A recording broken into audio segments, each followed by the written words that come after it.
আসসালামু আলাইকুম প্রিয় দর্শক, আমন্ত্রণ জানাচ্ছি তরঙ্গ সংবাদের এখনকার আয়োজনে। প্রথমে থাকছে সংবাদ শিরোনাম। এভার কেয়ার হাসপাতালে ওসমান হাদির মৃত্যুর ঘোষণা করল চিকিৎসক। হাদিকে গুলি করার সন্দেহভাজনের ছবি প্রকাশ, তথ্য দিলেই পুরস্কার। হাদির সঙ্গেই ছিলেন আততায়ী পেশাদার শুটার। আওয়ামী লীগ যাদের টার্গেট করেছে গুলিবিদ্ধ ওসমান হাদি তাদের অন্যতম বললেন রাশেদ খান। এতক্ষণ শুনছিলেন সংবাদ শিরোনাম, এখন জানাবো বিস্তারিত। শেষ, সবকিছু শেষ। হাদি আর বেঁচে নেই। তাকে যেই ডক্টর চিকিৎসা করেছিলেন সেই ডক্টর ঘোষণা দিয়েছেন যে ওসমান হাদি আর বেঁচে নেই, তিনি মারা গেছেন। হাদিকে যে গুলি করা হয়েছে, একটা গুলি মাথার বাঁ পাশ দিয়ে ঢুকে ডান পাশ দিয়ে বের হয়ে গিয়েছে, ফলে তার ব্রেন ডেড হয়ে গিয়েছে। ফলে চিকিৎসকেরাই শঙ্কায় তিনি বেঁচে আছেন কিনা মারা গেছেন। ডক্টর স্পষ্ট ভাষায় হাদিকে মৃত ঘোষণা করে দিয়েছেন। হাদি এই দুনিয়া থেকে চলে গিয়েছেন, তারপরও চিকিৎসা চালানো হচ্ছে। হ্যাঁ, তার অবস্থা এতটাই আশঙ্কাজনক, তিনি কি বেঁচে আছেন না মারা গিয়েছেন সেটাও কিন্তু সন্দেহ। মানে হাদির জীবনটা এখানেই শেষ। হাদি আর আমাদের মাঝে নেই। এই সংবাদটি কয়েকদিন পর ঘোষণা করা হতে পারে। এই ওসমান হাদি সত্য কথা বলত, আর এই সত্য কথা বলার কারণেই জীবনটা আজ চলে গেল। এইভাবে যারাই সত্য কথা বলছেন এই বাংলাদেশে, তাদের জায়গা হয়নি, তাদেরও জীবন যাবে। আজ হাদিদির মৃত্যুতে শোকাহত সারা বাংলাদেশ। রাজধানীর বিজয়নগর বক্স ক্যালভার্ট এলাকায় মোটরসাইকেল আরোহী দুর্বৃত্তদের হামলায় ইনকেলাব মঞ্চের মুখপাত্র ও ঢাকা ৮ আসনের সংসদ সদস্য প্রার্থী শরীফ ওসমান হাদি গুরুতর আহত হয়েছেন। এই ঘটনায় সন্দেহভাজন ২ ব্যক্তিকে চিহ্নিত করেছে এবং তাদের খুঁজে বের করার জন্য সাধারণ জনগণের কাছে তথ্য চেয়ে সহায়তা চেয়েছে ঢাকা মেট্রোপলিটন পুলিশ ডিএমপি। ওই ব্যক্তি সম্পর্কে তথ্য দিলেই তথ্যদাতাকে পুরস্কার দেওয়া হবে বলে ঘোষণা করা হয়েছে। শনিবার ১৩ই ডিসেম্বর ডিএমপির মিডিয়া অ্যান্ড পাবলিক রিলেশনস বিভাগের উপ police commissioner DC Mohammad Talebur Rahman এ তথ্য জানান।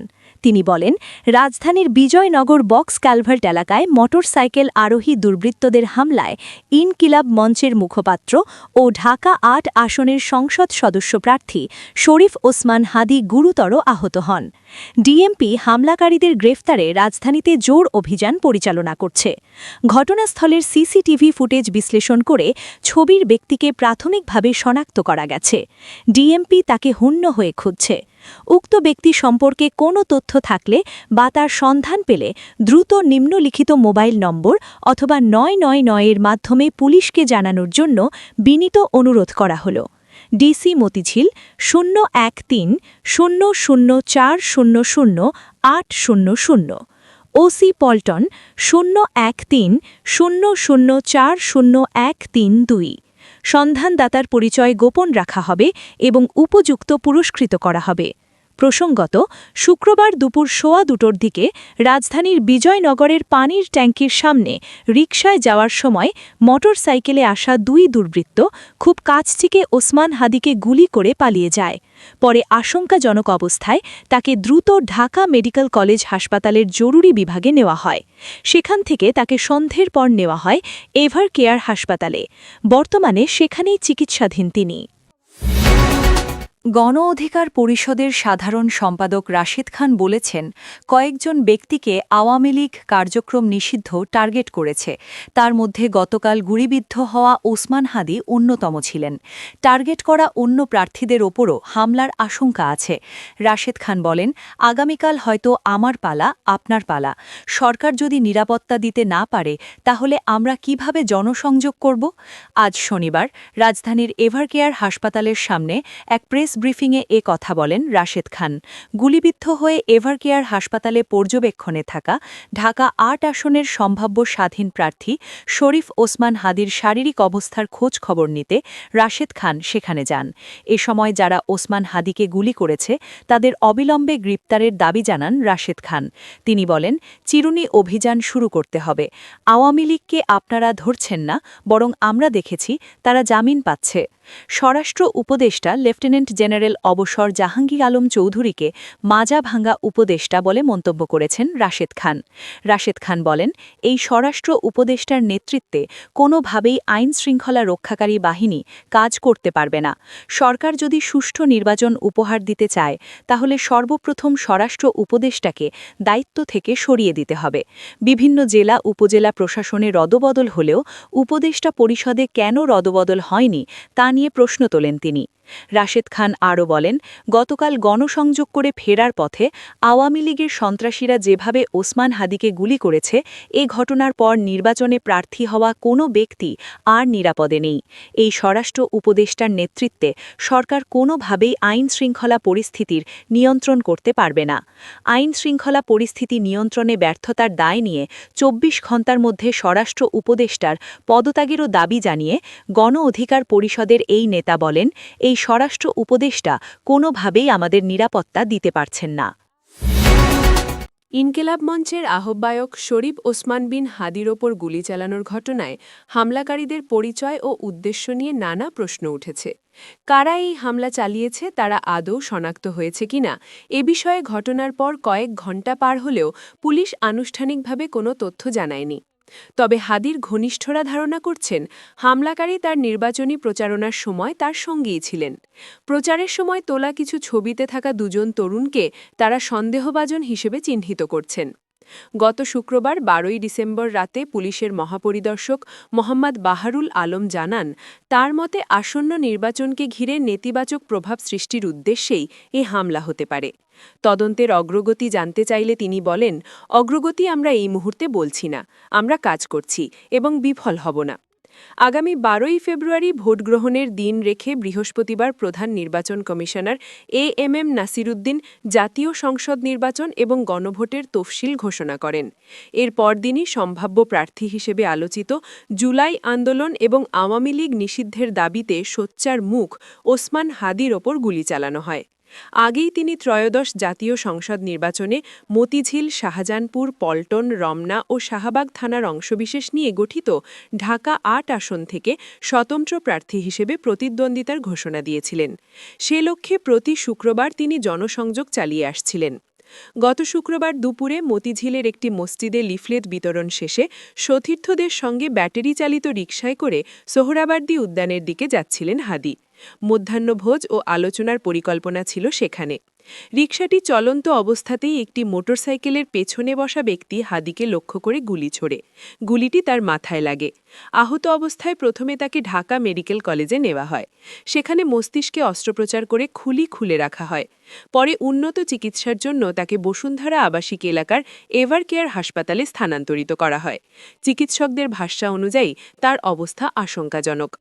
ডিএমপির জনসংযোগ বিভাগের উপকমিশনার মোহাম্মদ তালেবুর রহমান জানান, জুমার নামাজের পর বেলা 2:25 বক্স কালভার্ট এলাকায় মোটরসাইকেলে আসা হামলাকারীরা গুলি করে দ্রুত পালিয়ে যায়। হাদির এক সহযোগী জানান, লিফলেট বিতরণ শেষে সবাই সোহরাওয়ার্দী উদ্যানে একত্র হবার কথা, কিন্তু তার আগেই হামলার খবর ছড়িয়ে পড়ে। হাদির সঙ্গে থাকা একজন বলেন, বিজয়নগরে পৌঁছলে ডান পাশ থেকে মোটরসাইকেলের পেছনে বসা ব্যক্তি গুলি চালায়। গুলির আঘাতে হাদি রিকশা থেকে পড়ে যান। এরপর দ্রুত তাকে ঢাকা মেডিকেলে নেওয়া হয়। চলন্ত যান থেকে নিখুঁত লক্ষ্যভেদ। ঘটনার একটি ভিডিওতে দেখা যায়, বক্স কালভার্ট সড়কে ব্যাটারি চালিত রিকশাটির একেবারে পাশে একটি হোন্ডা হর্নেট ১৬০ সিবিএস চলছিল। কাছাকাছি এসে আরোহী অস্ত্র বের করে গুলি ছোড়ে। ভিডিওতে মোটরসাইকেলের নম্বর শনাক্ত করা যায়নি। ছুটির দিনের দুপুর হওয়ায় রাস্তায় যান চলাচল তুলনামূলক কম ছিল। ফাঁকা সড়ক দিয়ে হামলাকারীরা দ্রুত পালিয়ে যায়। ঢাকা মেডিকেলে উপস্থিত হাদির স্বজন ও সমর্থকেরা জানান, একটা মাত্র গুলি করা হয়েছে এবং সেটিই তার মাথায় লাগে। মতিঝিল বিভাগের উপকমিশনার মোহাম্মদ হারুনুর রশিদ বলেন, পল্টন থানার বক্স কালভার্ট রোডের ডিআর টাওয়ারের সামনে গুলির ঘটনা ঘটে। কী কারণে এবং কারা হামলা চালিয়েছে তাৎক্ষণিকভাবে জানা যায়নি, তবে অপরাধীদের শনাক্তে কাজ চলছে। পুলিশ জানিয়েছে, ঘটনাস্থল থেকে একটি গুলির খোসা উদ্ধার করা হয়েছে।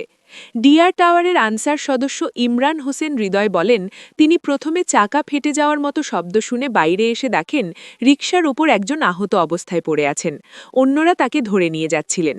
হাসপাতালে নেওয়া এক ব্যক্তি জানান, হাদির কানের পাশ দিয়ে গুলি প্রবেশ করে। একই তথ্য নিশ্চিত করেছেন ঢাকা মেডিকেল পুলিশ ফাঁকির এএসআই শরীফুল ইসলাম। 4 দশকেরও বেশি সময় ধরে অপরাধ বিষয়ক সাংবাদিকতা করা পারভেজ খান ঘটনাটিকে পেশাদার শুটারের কাজ হিসেবে দেখছেন। তার ভাষায়, একটি চলন্ত মোটরসাইকেল থেকে আরেকটি চলন্ত যানে থাকা টার্গেটকে এক গুলিতে আঘাত করা অত্যন্ত কঠিন। এটি শুধুই পেশাদার শুটারের পক্ষেই সম্ভব। তিনি আরও বলেন, এটি কোনো আকস্মিক বা নবিশ অপরাধীর ভুল কাজ নয়। এখানে পরিকল্পনা ও দক্ষতার স্পষ্ট ছাপ রয়েছে। সন্দেহের তালিকায় হাদির সঙ্গীরাই। ঢাকা মেডিকেলে নেওয়ার পর থেকেই হাদির সহযোগীরা দাবি করছেন হামলাকারীদের ছবি তাদের কাছে রয়েছে। বিকেলে তারা 2টি ছবি প্রকাশ করেন, যা মতিঝিল ওয়াবদা মসজিদ ও মাদ্রাসা এলাকায় লিফলেট বিতরণের সময় তোলা। একটি ছবিতে মাস্ক পরিহিত একজনকে হাদির পাশে বসে থাকতে দেখা যায়, অন্যটিতে স্যুট আর চাদর পরা আরেকজনকে দাঁড়িয়ে থাকতে দেখা যায়।